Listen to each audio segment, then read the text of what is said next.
She gave him a look of the most intense admiration, and he thought it was because he had run away, but it was really because he knew fairies. Wendy had lived such a home life that to know fairies struck her as quite delightful.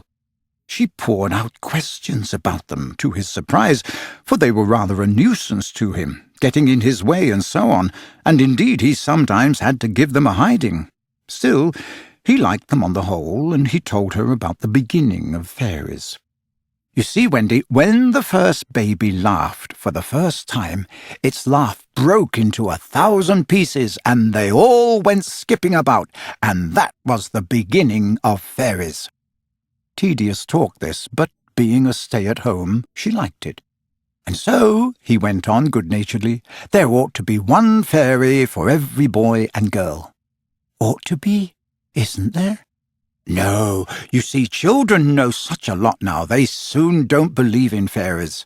And every time a child says, I don't believe in fairies, there is a fairy somewhere that falls down dead. Really, he thought they had now talked enough about fairies, and it struck him that Tinker Bell was keeping very quiet. I can't think where she has gone to, he said, rising, and he called Tink by name.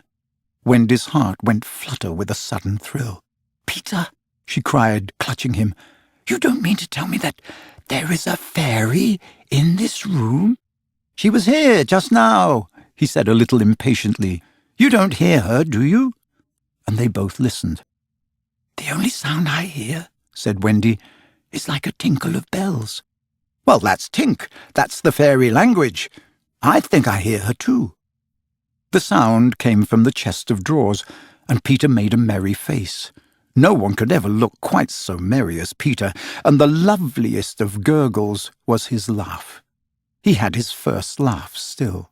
Wendy, he whispered gleefully, I do believe I shut her up in the drawer. He let poor Tink out of the drawer, and she flew about the nursery, screaming with fury. You shouldn't say such things, Peter retorted. Of course I'm very sorry, but how could I know you were in the drawer?